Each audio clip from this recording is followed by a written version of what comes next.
Good morning, everybody, and welcome to Monday morning's episode of Trending. I hope you all had a fantastic weekend. We're brought to you by Iconic Coffee. Head over to shop.iconic.com and use the code TRENDING for 10% off. Morning, Gaz. How you feeling, mate? Good, thanks, mate. Yeah, my hay fever's not great, so I sound a bit but it would have been worse if I was stood in a field. Yeah, did you enjoy Glastonbury? In the West Country. I enjoyed my performance on stage at Glastonbury. It's a funny one. We'll obviously cover it because it's a psyop, and we will know it's a psyop, but it's everywhere, so it would be, silly to avoid it. But this story then, Starmer, Zippy Starmer, criticises appalling Bob Vylan IDF chants. The Prime Minister has condemned UK punk duo Bob Vylan for urging death to Israeli troops in what he called appalling hate speech. Glastonbury Festival organisers also said that they're appalled after frontman rapper Bobby Vylan led chants of free Palestine. There's nothing wrong with that, is there? No. And death to the IDF, Israel's defence forces. In a statement, Keir Starmer said the BBC had questions to answer over its live broadcast of the group's performance on Saturday. After all, the British public that are forced to basically pay their TV licence to watch the telly shouldn't be able to see things and then make their own decisions based on it. They should be hidden from them. Like I say, the whole thing's clearly a psyop, and I'll get to why I believe that is. The selective outrage is quite something, massively. It's quite funny because it's brought, the Bobby Vylan milkshake has brought all the pro-free speech mob to the yard to call for his arrest. Now, I don't know who this guy is. He does look like a bit of a wally, if I'm honest. Probably not someone I'd particularly like to hang out with or go and watch a performance of. But if we're going to be free speech, then we should be free speech. And the idea that people get arrested for words, especially words against a military organisation which is killing tens of thousands of people, is a bit of an odd one. I'm old enough to remember, and I am showing my age here, Jay, I am old enough to remember when national and indeed global condemnation round the clock news coverage would be reserved for a group of people that are murdering tens of thousands of men, women and children, not a guy with dreadlocks on stage shouting a chant about them. Yep. So that's quite interesting. Now, there's a couple of things here. One, it's your likes of your Julie Hartley-Brewers, fake freedom people, who pretended to be the voice of the resistance during COVID whilst wearing a mask and getting jabbed so she could go to the beach and have a pina colada. Real resistance, what a hill to die on. Richard Tice, again, he's the establishment approved alternative who, when it comes to the coalface on any subject, whether it be COVID, whether it be vaccine mandates for the NHS, whether it be Russia, Ukraine, and whether it be the genocide in Gaza, he's on the wrong side of all of it. He voted for assisted dying, by the way. So, again, alternative.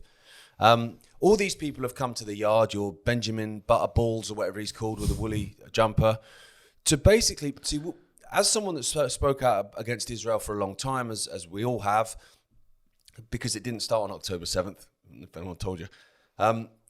What they used to do is they used to use a term dog whistle to attack you. So you would say something, you would say, well, I'm against X, Y, and Z, and then they can't attack what you've said because you've not actually said anything wrong. So they go, oh no, that's a dog whistle for X, Y, and Z. So what he actually means is this. So then they attack you for the dog whistle that you didn't say.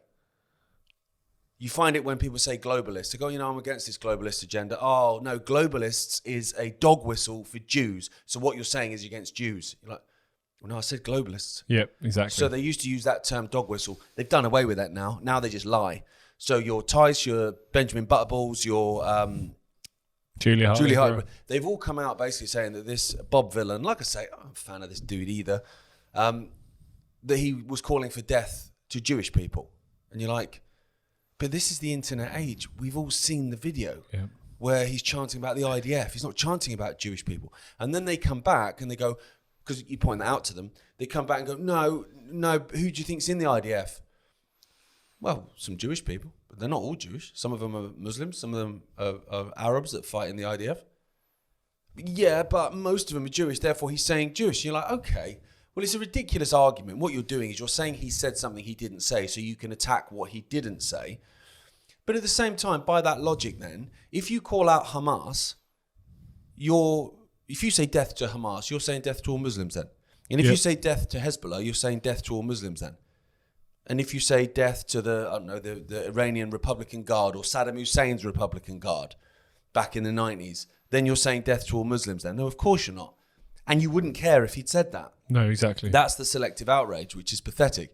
And just my final point on this, and why I'm saying I think it's all a psyop anyway, is we've been talking about the Lucy Connolly situation for a while. So Lucy Connolly, we've spoke about a few times, a lot actually. She basically put out a tweet during the Southport, fallout with the murder of those 3 poor kids. And she's gone to prison for 3.5 years for a spicy tweet, basically. That's outrageous. Okay. Now, I've been wondering for a while, and me and Charlotte were talking about it, and with others we were talking about it in the office, like, what's the play here? Because there is a play here. Because it's so ridiculous that she got 3.5 years. And the outrage against that was so big that you think, but there's going to be a reason for it, because there always is.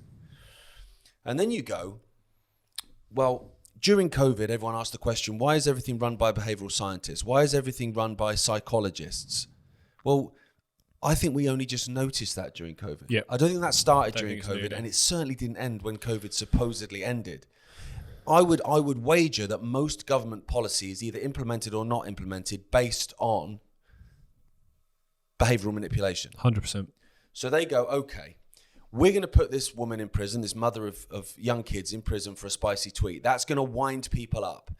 And it did, correctly. Now, are those people then going to say, I'm against this, this is wrong, it should be free speech for everyone?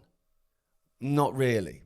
So what you've seen after that is as soon as someone else from the perceived other side, because everything's tribal, the perceived other side does something or says something, they go, instead of saying, you should be allowed to say that and she should have been allowed to say it too, they go, why are they not in prison for what for saying worse things than she said? Yep. Why are they not being arrested? Why are they not being silenced? Why are they not being taken off of the television?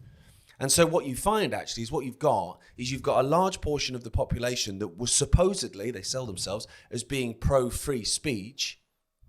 Now, after the Lucy Connolly imprisonment, is now wishing and cheering on and begging for the end for free speech for people they disagree with. So not only have you managed to get them to agree suddenly to censorship, you've got them to beg for it. 100%. Well, that's the thing with behaviour scientists. They're going to know if they do X, Y is going to happen. The reaction from the public will be this, to that, to this, to that. And they do it all to manipulate their own agenda. So my take on this is twofold, really. We've spoken a few times about the use of free Palestine and associating that as the new Allah Akbar, and associating the Palestinian resistance with terrorism, with people causing chaos and up to no good. That's why I think the attack on the RAF base was allowed to happen.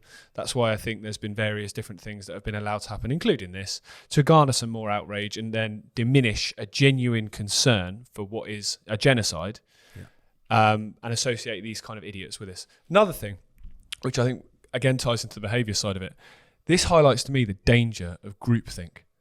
Because how many people, if you'd have said in the street when they're walking on their own, would you ever chant something like deaf to anyone? No. But then a couple of bevies in a crowd, or guy next to me's doing it, oh yeah, I'll get involved. And the danger of just people being in a group without actually thinking for themselves. I've been in football stadiums before, I'm sure you have as well, where a player goes down injured and people have started chanting, let him die. And then you're looking around going, what is happening? Yeah. You know, we've been in the Czech Republic when there's been chants when a black player gets the ball, monkey chants, and you're looking around going, what the hell? But so many people don't have their own minds to the point they'll just join in, just get involved. No. And I think that was an example of that probably at Glastonbury, where this guy starts chanting this and everyone just gets involved. And also, not to mention, a few minutes after that, he starts singing about, we heard you want your country back. It's too late for that. It's just complete chaos, really. The guy's a complete moron. The outrage from all the so-called patriotic news anchors is all about the shouting about the IDF. It's nothing to do with, so you want your country back, blah, blah, blah, all this stuff. They're not bothered about that. No. I have seen a few people comment on that. Well, why are you not annoyed about that? But at the same time, it's just words, mate. Yeah, it's just words. Like, if people go, oh, it's an incite, it's hatred. Well, people say lots of hateful things. That happens all the time, mate. But it's like that. It's incite to. Okay. So what's the incitement then? Do you think Tarquin from Glastonbury with his vegan ice cream is going to hear that and go, yeah, and going to fly over to Israel and go and start shooting IDF soldiers? Of course he's not. He's going to go back to his tent. He's going to go back to his electric car and everything else. No, exactly. If he'd have said there's a bunch of IDF soldiers 2 minutes up the road, go and kill them all, that's a completely different scenario and that's a completely different conversation. That it would be incitement. But it's just an idiot. It's a prat saying silly things. And you know what? This is the thing that I think we've lost in this day and age, is prats exist. Prats can say silly things. And the beauty of free speech is if you're a prat, you can expose yourself for being a prat. If there is no freedom of speech and you can't say anything, then how do you know who the prats are? You can expose yourself for being an idiot. But also, people can say stupid things. And I mean, I don't know this Bobby Vylan guy, right? I don't know him personally. I don't know what his genuine politics are. I don't know if he is genuinely a pro-Palestinian, genuinely outraged by the genocide, sick to his core of seeing pictures of children, tens of thousands of children blown to pieces, appalled to such a point of seeing people being gunned down, starving people being gunned down for a laugh by IDF soldiers, which they're admitting in their own words, that they are basically given instructions to shoot at will, and they were doing it sometimes because they were bored. I don't know if he's genuinely so outraged by that he stood on a stage. He's probably had some uppers before he's gone on, or he's had a few bevies, like you say, Jay, and he's got tens of thousands of people there, and he's angry, and it's just come out and he's had it. Yeah. I don't know whether that's the case or not, because I don't know him. Whether it's that or whether it's a really good way to get Bobby Vylan, who no one else had heard of a week ago, suddenly he's the front page of everything. I imagine his record sales will go through the roof. I'm going to imagine it's that one, given the selfie he put of him with a vegan strawberry ice cream afterwards. So I'm going to suggest it's the latter. It could well be the latter, but even if it is, for me, you're either free speech or you're not. 100%. Like, this is the thing, and I find myself a lot. Well, I'm politically homeless anyway because they're all arseholes, but I find it a lot where I'm almost like a pariah now. I'm on the edge of every movement because I believe in free speech. So that means that you'll gather some followers and some supporters through stuff, and then when someone on the opposite side says something and everyone around you kicks off, they can't say that, and you go, well, they can because it's free speech. I suddenly lose the people around me again. Yeah. So I'm on my own, and that's fine. I'm a bit of a loner anyway. But it's quite funny to watch. And I did see a couple of people point out quite a valid thing in terms of those people that were hugely elevated during COVID when they weren't actually free speech. No, they weren't. And they weren't actually anti-establishment. Your Toby Youngs, your Julie Hartley Brewers, your Benjamin Butterworth, although he was a vaccine moron. But all these people that got these huge, the GB News lot, a lot of them, got this big elevated status as being, pro free speech, pro freedom and all that sort of stuff. And it does make me wonder whether actually that was all a psyop anyway. Complete psyop. To elevate those accounts so that when stuff got really real, stuff like World War III, stuff like... digital ID cards and all this stuff, which again, a lot of these people are actually supporting for illegal immigrants and stuff like that. It makes me wonder whether they're set up for that reason. Yeah, I think you used the term perfectly earlier when describing Tyson. There's lots, which is the state-approved alternative, because it's all right pushing back a little bit. They know that, again, let's just say we're run by behaviour scientists. They know not every single person is going to agree with everything. So therefore, you give them these pseudo alternative people that pretend to be pushing back on certain issues. So those people that don't like certain things feel like they've got a voice. They feel like somebody is representing them. There's lots of people that could fall into that category. Nigel Farage would fall into that category for a lot of people in this country. Trump fell into it for a lot of people in America, where they feel like somebody is on their side and they understand and they hear the concerns they have when look at the reality of it. What do they actually do? They do absolutely nothing different. An interesting final point to mention on this story. Do you think there would have been the outrage if he stood there and said death to the Russian army? If he said death to the Red Army, no one would have said anything, and no one would have come out saying he's called for the murder of all Russians. Exactly. No. This pseudo outrage and selective outrage, as you point out, is pathetic. We'll sit here, and one of the only two people seems to be in this movement that will, and sit here and say death, war, devastation is wrong. whoever is doing it. There's no good side, really, guys. There's no good side. I'll be honest with you. I despise the IDF. Absolutely despise them in the way that I despise any military that murders people and kills people for a laugh. Men, women, and children. Innocent men, women, and children. Blows them to bits. Takes selfies, celebrating the gore of it. Despise any of those people.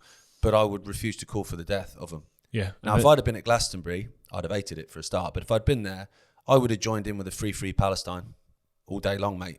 Been doing that for the best part of 20 years. But I wouldn't have joined in with calling death to anyone. No, because it's wrong. No, absolutely not. And what's the difference between free Palestine and Slava Ukraine? There's no difference. Oh, one's socially approved and one's not. Exactly. Right, we're going to touch a little bit on this story from the Middle East, which just obviously everything that's going on in the Middle East, so many different countries, there's so much to talk about every single day. But Wednesday afternoon, on Trending in the Afternoon, if you haven't watched it, we'll show you a clip in a second, a story was breaking that day about the extent of the damage that the US military strikes did on the Iran nuclear facilities. There was conflicting information on whether they were damaged beyond any repair, they were obliterated, using Trump's words, or they were just set back a few weeks, which is what other watchdogs and other investigations supposedly said. Now, I said at the time, this will be used as their get out of jail card if they want to go in and strike Iran again. Let's have a listen. In the last 24 hours or so, there's been a number of stories out there questioning just how much the US military strikes on the Iranian nuclear program have caused damage to it, essentially. Trump obviously postured this big, strong man, look at me, we destroyed their capabilities, it was the most successful military operation in history. Obviously, his ego has to posture that. Yet since then, there's been a few questions raised by, firstly, the left-wing media in America, who were branded fake news, which CNN are, to be fair, but they've covered this story, and now a few weapons experts and researchers across other parts of the world have also questioned just how much damage was done to their nuclear facilities. The claim initially was that it had completely obliterated them and that was the end. Now the claim is it may have only pushed them back and their productions back just a few weeks. Now, the reason I believe that this is important is wherever you sit on this, it's very important to listen to the words that are said and then what happens following, and whether they are completely in contradiction with the words that have been said. So yesterday, me and Gaz sat here, and we spoke about the fact that the Israelis had said they'd achieved their objectives, in Iran. They'd obliterated the nuclear capability, and they'd significantly damaged their ability to produce ballistic missiles. Right.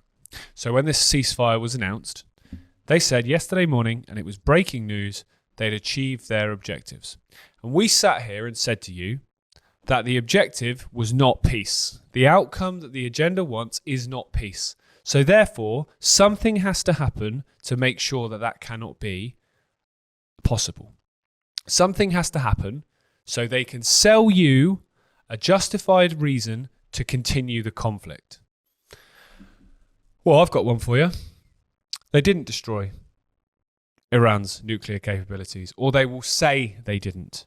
They will say they didn't actually do what they had said they were going to do. They will say they didn't achieve the objectives they thought they had.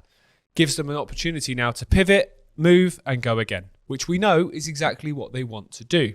Okay, so just a few days after that, more and more information, just as I said in that video, has come out, which has continued this story, which is again conflicted, this, that, and the other.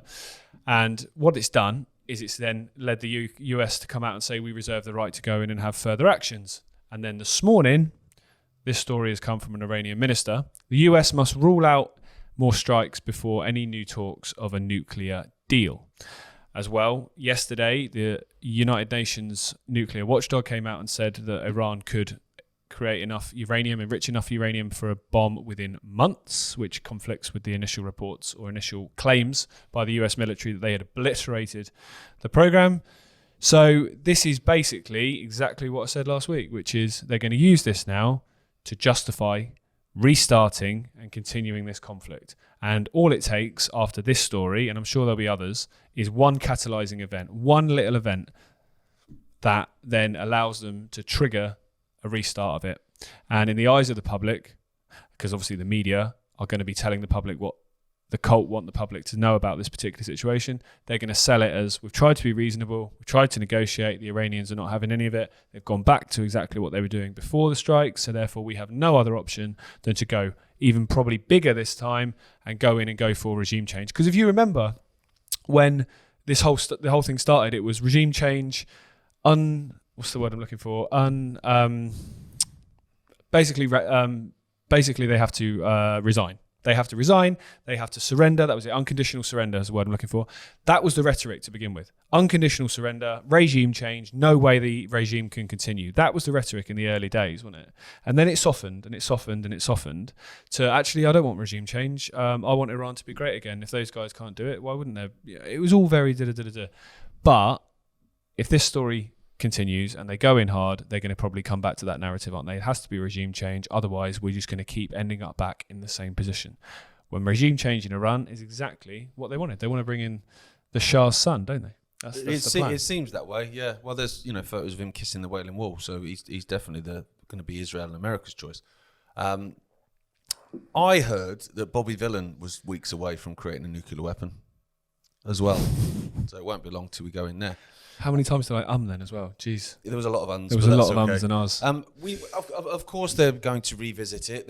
We spoke about at the time the fact that actually when this ceasefire was called, the only reason for that was the fact, two reasons. One was that Israel was taking more of a pounding than they would care to admit, which is why they tried to ban foreign journalists from actually taking photos and filming and sharing the damage that was being done in Tel Aviv particularly, but also in Netanya and Haifa as well.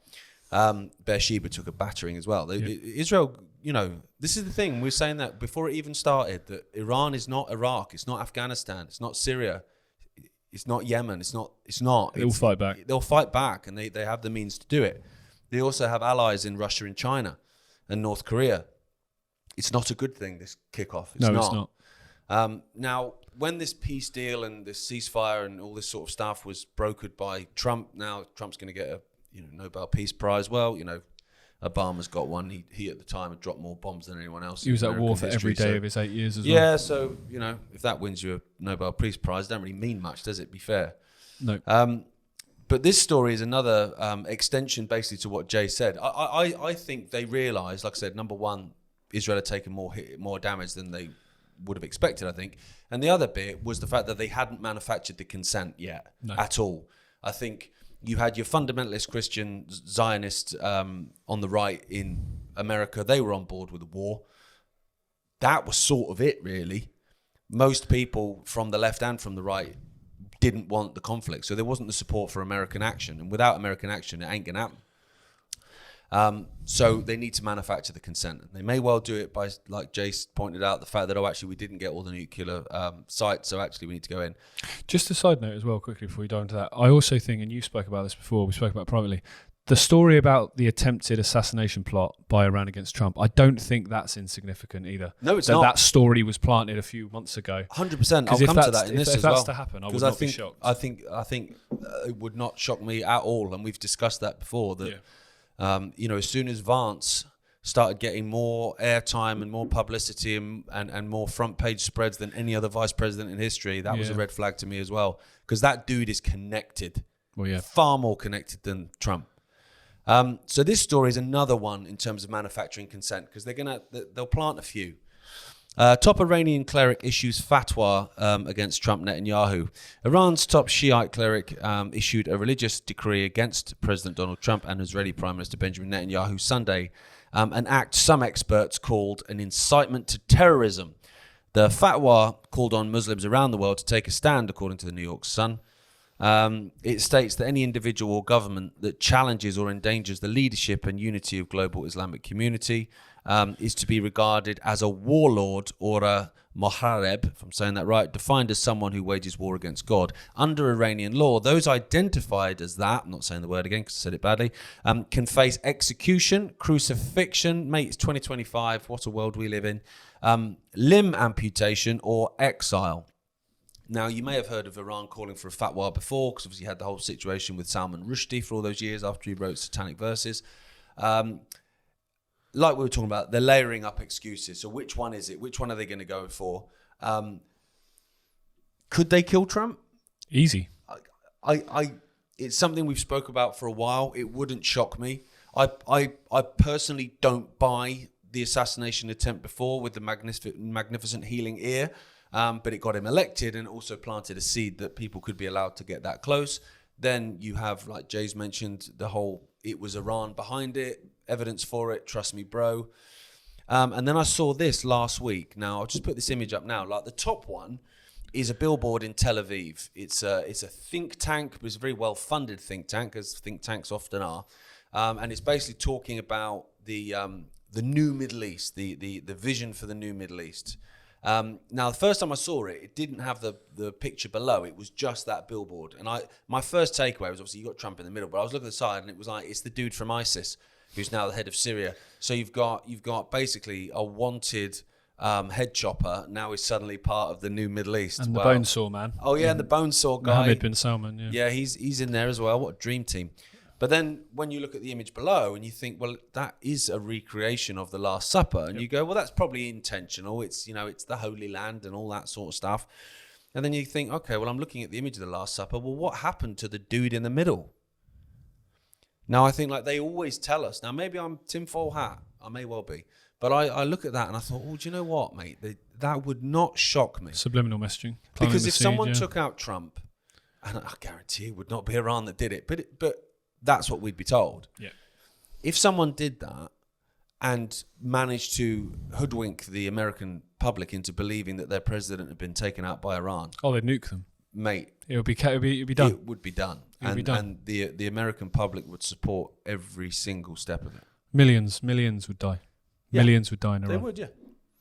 Which is what they want, because it's a death cult, mate. Yeah, well, as we've said many a time, peace is not the outcome they want. So therefore, there will always be events and justifications created to try and garner public support to ensure peace does not become an outcome that's lasting.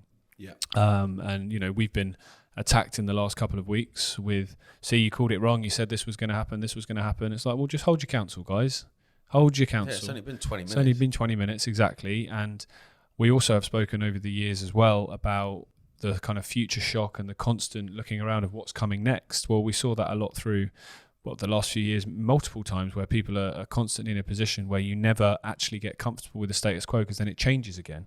It's a torture technique, isn't it? Where you constantly don't know what's coming next. Exactly. So I feel that that's in the scenario, because people are now probably, it's a new week today. It's Monday. People are probably thinking, right, let's get back to life. Let's get on.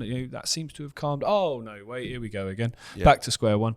So another one worth mentioning quickly, Jay, is another technique that they use. They certainly used it in Syria, and I think they tried to use it in Russia, and I think they could absolutely use it here. Is actually to manufacture, you get these colour revolutions, orange revolutions, these rose things, revolutions. Yeah. Is to manufacture some form of uprising in Iran, probably with the use of Mossad, the CIA, George Soros, MI5, all that sort of stuff, MI6. To use that, and then have the Iranian military, the Iranian government, whatever, crack down on it, so that then they can say, look, they're killing their own people. They're massacring their own people. It's just and fair and right that we go in and sort it out. See Libya, see Syria. Yeah, wouldn't shock me. Worked twice as far as they're concerned. Oh, yeah. Right, we're going to come back to the UK, because apparently we talk too much about other countries and we need to worry about our own, because it's chaos. And it is chaos, but when this is a global agenda, whatever's happening in whatever country, is coming to your country very, very soon. So it's always important to point it out, because if you look at different countries, they're at different levels on different aspects of the agenda. Some are much further ahead technologically than we are in terms of the AI involvement. Some are much further ahead in terms of cost of living. Some are much further ahead in terms of crime, violence, X, Y, and Z. So it's always important to cover international stories. Well, it's a global agenda. 100%. Simple as that, if you can say global. Yeah. You sure you mean global? Yeah. Well, yeah, so that's a dog whistle. But I'm thinking I can offend the dog whistle brigade, and I can offend the flat earthers as well by saying global. Fair enough. So. Right, this is a story from the UK. So last week there was a huge debate about this new welfare bill, which attacks a lot of people, to the point that over 100 Labour MPs became rebels and said they would not back the bill, and it led Starmer to have to back down. Now, whether he backed down and that was just he's had to back down, or whether it's a situation where we spoke about before, you want to go here, you know you're not going to, you know, if you just say I'm going here, you're going to get sticks, so you go there and then you backtrack to there. So you get where you want to get, but in the eyes of the public, in the eyes of people that don't agree with the fact you've gone here, you've still conceded some ground. Really simple. It's like negotiating something. If you're going to pay 50 quid for something, you don't go in and offer them 50. You offer them 40 and they'll counter with 60 and you meet in the middle. There's a lot of that goes on with these kind of things. So whether it could be something like that, I don't know. Time will tell. But on the official mainstream perception, Starmer's had to back down. He's had to massively U-turn and back down. Just a couple of weeks after they U-turn and back down against the winter fuel payments as well. So he's in a position where he's not strong. Public perception of him is low. The public perception of the government is the most negative it's been in the first year of any government in British political history. So on the surface, it's really not a good time for him. And we spoke last week, didn't we, about the potential that there could be a leadership challenge against him. But anyway, these two stories very much coincide. So the headline is, weakened Keir Starmer now facing big rebellion from Labour MPs over the family farm tax. Now, this is a tax that was put through in the last budget by Chancellor Rachel Reeves, which basically attacked anyone that owns a farm. Now, it attacks them in the sense of, at the moment, you can pass a farmland through generations onto your children relatively free from inheritance tax, because the difference people don't understand is a lot of people don't understand basic economics, which is if you have an asset that's worth something, so let's say you have a farm and your farm is worth £1 million. People think you're a millionaire. Well, you're probably not. You have an asset that's only worth £1 million if you sell it. When you actually look at farms, a lot of farmers will be working 12, 16-hour days for 20, 30, 40,000 pound a year, some of which it's actually been exposed, have had to use food banks in the last few years. Now, they're not doing that because they're millionaires. They're doing that because they have to continue to survive and function and provide food, which then goes into supermarkets for people to eat. So you're attacking the food supply as well as attacking individuals. And the way this has been sold in the press when this farm tax was put forward is that people are going to pay their fair share. These are rich, wealthy people, X, Y, and Z. They're not. That's not the case. Is there wealthy farmers? Of course there is. Is there people that buy land and buy farms to get around inheritance tax? Yeah, there is. But do they make up the majority of people that are going to be hit absolutely catastrophically by this bill? Certainly not. So the fact that this is going to face some rebellion and further scrutiny is fantastic news. Whether it leads to anything, time will tell. Alongside this story... But also, inheritance tax is disgusting anyway. Oh, it's completely disgusting. The whole idea of it is disgusting. It's money. It's taxing money that's already had tax paid on it. You've worked your whole life. You've paid tax on all that money. The government spaffed it up the wall on whatever they've spaffed it up on the wall, blowing kids up somewhere, or rainbow bloody sidewalks or whatever. And then you die. You try and give your kids a leg up, and they want their bony fingers in that as well. It's disgusting. Well, if you work it out just as a simple passage of time. Let's say hypothetically, your parents leave you £500,000. Okay, you pay inheritance tax on that £500,000. Let's say you have 300,000 left. Let's say you use that 300,000 to start a business. You then will pay corporation tax, business rates, and income tax on any revenue that business generates. Let's say that business generates enough money for you to buy a house. Okay, you'll buy a house, you'll pay stamp duty on that. You'll then pay council tax on that house you live in. Let's say you buy a car, you'll then pay road tax on that car. You'll pay full fuel duty on the petrol that you put into the car. If you're lucky enough to sell your house for a profit in a few years, you'll then pay capital gains tax on that profit that you've made. And then when you maybe are lucky enough to retire, take a pension, you'll then pay tax on your pension.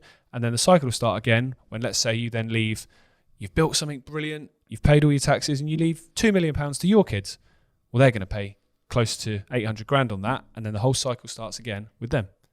The amount of tax that you pay when you add it together, and that's just tax, that doesn't include the amount of interest you would pay on your mortgage through that period as well. The amount of money that you earn that goes to other causes other than you is literally insane. Literally insane. And we've said a few times, if you were doing that for beautiful, safe streets, for fantastic public services, for organic, nutritious food, subsidised, to be treated with some respect by your politicians, not to be lied to be told exactly what is really going on, for protected borders, then maybe you'd be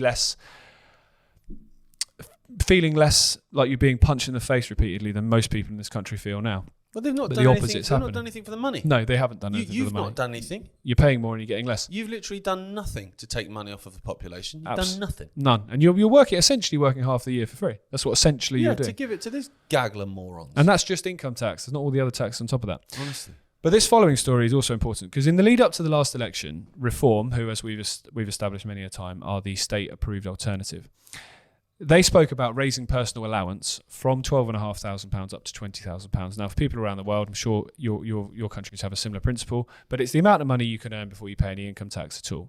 Now, that £12,500 personal allowance has been fixed for years and years and years, while the cost of living, the cost of everything, petrol, rents, rates, all of that has increased. So what it's done is it's put more and more people paying tax and taking less home while their bills are going up. So it doesn't work. No. So there was talk of it being raised to £20,000, which would be massive for so many people, absolutely massive. For context, if you're earning £7,500, that's the difference, obviously, between 12.5 and 20. At the moment, you'd be paying 20% tax on that. So roughly, that's a good couple of grand a year, which is a massive, massive amount. That's your food shop every week, for example. That's the petrol for your car. That's a huge family holiday. Family holiday. It's your rent for a month probably these days, but a couple of months, let's say. It's a big amount of money for you to be saving. Now, Rachel Reeves is going to be forced to react to a new petition that has gone online, which has called for exactly that to happen, a rise in personal allowance from 12.5 to 20.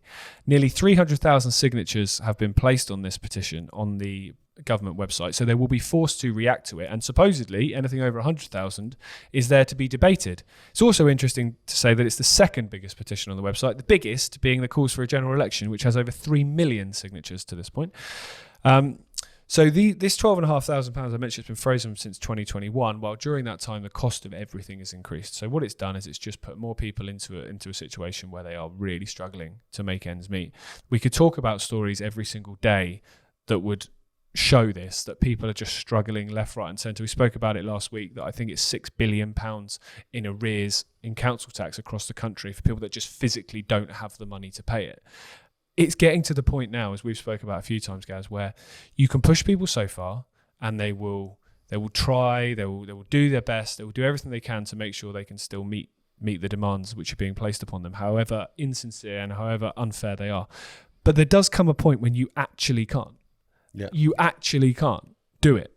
There literally doesn't, the money does not exist in your account, in your name. There's a difference between money coming in and going out before you've even seen it. But if more needs to go out than is coming in, that's not going to work. And we are at that point now, aren't we? I'm at the point now, I don't actually think Labour care about being re-elected. Well, I think they know they're not going to be. Yeah, so now they'll just run for the finish line and try and get, because, ladies and gentlemen, the goal is to destroy everyone. Yeah. That's the point. Is to absolutely rinse everyone to such a point that you own nothing and you're happy about it. So I think they'll run for the finish line with this. I can't see them putting this up at all as much as people will ask for it. No way. And then what that happens is then that creates a situation for someone like Reform to come in and take over, and they will just take the agenda to the next level. They'll just do it in a different way, because that's what happens. It's exactly what's happening with Trump. Yep. Under the Democrats, they destroyed America to such a point that such a large portion of Americans went, something's got to change. And then the Orange Goblin came along as the savior, and they all lapped it up and let him get away with murder. Yep. And I think that's what they'll do here. I think whether it's Farage or whether they replace Farage, I don't know. But Reform will almost certainly make the next government. And when they come in, everyone will celebrate it. I bet we'll see the whole hashtag winning all over again, but in England. And then after 6 months of Reform, everyone will go, well, that's not what I voted for. Like every single election, pretty much in history. Although the last one, I was in Italy when this election happened. I remember waiting for the results at night. And I've never seen an election where there wasn't actually some kind of appetite or excitement about who was coming in, or excitement about whoever the opponent was, even among, traditional Labour voters. But in this, there wasn't any of that. It was... No, they're just better than the rest. That's all it was. There was no excitement. If you compare, I don't really remember it. You'll remember it better than I. When Blair won in '97, there was obviously he did what he was always going to do, but there was a genuine feeling of excitement in the country that things Labour can had got. Only get better. Exactly, and all that stuff. Yeah, that there was a genuine excitement that this was going to all change and things were going to come forward for the better, and people's lives were going to get better, and people were going to have more money in their pockets, and all of those things. Quickly disappointed, obviously. Similar principle when David Cameron won in 2005. There was an excitement in that period as well. I think now when Boris won, the Yeah, majority there was that. But when Starmer wins, it was the amount of disengagement from people. Even people that voted for him would have done it. Well, so many did. Like that. There was nothing to vote for. No, there wasn't. Which ball bag's going to smash me in the face? Well, we've seen Starmer throw a punch, to be fair. It's embarrassing. It is embarrassing. But there you go. That's the state of play on a Monday. But everything is a psyop. It is. And I think that's the important thing that people can take away from this, is to actually take a step back. Yep. Each time you see a story, whether it be Bobby Vylan, whether it be Iran, whether it be the government in terms of taxes and X, Y, and Z, just because the media is giving you one version of it, and they're all singing from the same hymn sheet, really. When you just take, how is this making me feel? Yep. Why would they want me to feel like that? Yeah. And at that point, you can kind of go, after time, you can kind of, oh, okay. Well, if I feel like this, then I might accept this, and I might ask for this. And why would they want me to ask for that? Well, because that's what they want. That's why it's important to know the outcome. Because when you know the outcome, you can see the journey, as the saying goes. Because if you don't know where things are planned to lead, everything may seem crazy, random, unconnected, and difficult to follow. Whereas when you know where it's going to go, you can see the journey, you can see the caveats, you can see the pitfalls, you can see the diversions and all those things that are being put forward to lead you to exactly that place. And it's so much more difficult to control you, so much more difficult to manipulate you when you know where they're planning to take you. And that's why it's so easy to predict the future, really, when you know where the outcome is. 100%. Mass unfiltered immigration, which they will use as an excuse for digital ID cards. No free speech for anyone. Doesn't matter what side you're on, even if you think you're winning now. No free speech for anyone. And everyone completely impoverished and skint and dependent on the state. And then you look at the stories here that we spoke about today. Well, the first story is about censorship and shutting everyone up and getting you to beg for it. Any escalations in the Middle East is going to cause even more mass-filtered immigration to come flying into Europe, just like it did with Syria, just like it did with Iraq, just like it did with Libya. Well, there's calls today for a Ukrainian-style visa system for Gazans. Well, exactly. Well, there you go. And then when you're talking about impoverishing and destroying the population, you just look at the tax theft. Another one on top of that is you look at all the global conflicts that we're seeing in different parts. Well, if that then properly kicks off, it gives the justification for the World Army to stop that from ever happening again, which we know is part of their agenda. Absolutely part of their agenda. Of course, and to be fair, the in terms of digital ID and stuff, we've spoke about it. There's sleeper cells. Here that could do this and do that. Well, we better have digital ID then, so we know who everyone is and where everyone is at any point and where they came from. And people that for the last 20, 30 years since Blair came in 97 and started talking about ID cards, those people that for all those years have been going, no, this is the hill we need to die on. No digital ID, no digital ID. I think we need digital ID. You can just see it happening. Yeah, you can. Absolutely, 100%. PSYOP behavior. It's almost like it's being run by behaviour scientists that manipulate you to think a certain way that you never would have before. Exactly, that's exactly what it is. But thank you for tuning in. We will see you tomorrow. I think it's just me tomorrow, isn't it, Jay? I think I'm on with Todd. Well, you're back this afternoon, aren't you? I am back this afternoon. So I'll tell you what I'm gonna do, ladies and gentlemen. I am gonna punch for a good news story. I'm gonna punch for something with a little bit. I'm gonna spend the next few hours searching. It's gonna take a while.